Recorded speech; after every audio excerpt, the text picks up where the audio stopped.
নদীর অভিভাবক তো হাইকোর্ট আপনাদেরকে বলেছিল, নদী রক্ষা কমিশনকে বলেছিল, কিন্তু নদীমাতৃক দেশে নদীর দেখভাল করার জন্য বডি অনেকগুলো। এখানে পানি উন্নয়ন বোর্ড আছে, লোকাল গভর্নমেন্ট মিনিস্ট্রি আছে।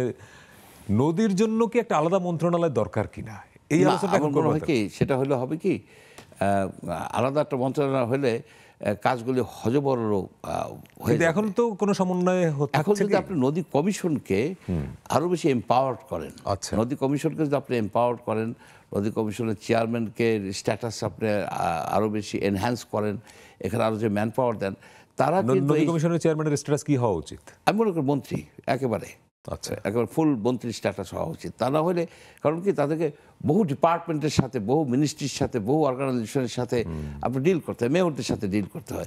আপনার মেয়র, ঢাকার মেয়র আপনার মন্ত্রী, প্রতিমন্ত্রী, ফুল মন্ত্রী, তাদের সাথে আপনি যখন ডিল করতে যাবেন, আপনার ওই সচিবের মর্যাদা নিয়ে আপনি প্রোটোকলেও আপনার আটকা পড়ে যাচ্ছেন। আরেকটা বিষয় হচ্ছে যে নদী রক্ষা কমিশনই পারে এগুলিকে বিভিন্ন যে সব প্রতিষ্ঠান আছে, যেমন পানি উন্নয়ন বোর্ড আছে, আপনি নৌ পরিবহন মন্ত্রণালয় আছে, এগুলিকে তারা এনকারেজ করতে পারে, তাদের কাজকে সুপারভাইজ করতে পারে, তাদের একটা রেগুলেটরি রেজিম আপনার সৃষ্টি করতে পারে, এবং তারা নতুন নতুন আইডিয়াও দিতে পারে, এনকারেজ করতে পারে। আপনি যেমন ধরুন যে আমাদের মাত্র 50টা 60টার মতো আছে রিভার রুট, বড় বড় রিভার রুট, এগুলো ফাইন, কিন্তু হান্ড্রেডস অফ রিভার রুট আছে ছোট ছোট নদী। আপনি 30 কিলোমিটার, 40 কিলোমিটার, 50 কিলোমিটারের যে নদীগুলি আছে, সেই নদীগুলি কিন্তু আনইউজড হয়ে গেছে। যে জিনিসটা আমি সবসময় এমফাসিস দেই, নদীগুলির যদি ইউজ না থাকে, নদীগুলি দখল হয়ে যায়। রাইট, একদম। আচ্ছা, এখন নদীর ব্যবহার কমে গেছে কারণ মানুষের সড়ক যোগাযোগ সহজ হয়েছে। না, আরো আছে, কারণ কি নদীতে আপনি যে যাবে, নৌকা নাই।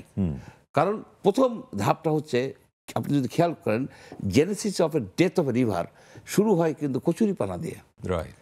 এবং শেরে বাংলা কিন্তু এই জিনিসটাকে আইডেন্টিফাই করছিল, সেখানে সে আইনও করছিল। কচুরিপানা যখন হয়ে যায়, তখন কিন্তু প্রথমেই বন্ধ হয়ে যায় ওইখানে নৌকা চলাচল, রাইট, যান চলাচল। তখন নদীটা আর যে তার নর্মাল যে ইউজ, সেটা থাকতেছে না। যখন ইউজ থাকে না, তখন কেউ ওইখানে একটু এনক্লোজার করলো, মাছের চাষ করলো, দখল করলো, কেউ বাদ দিলে কোনো নাই তো, যানবাহন যাচ্ছে না।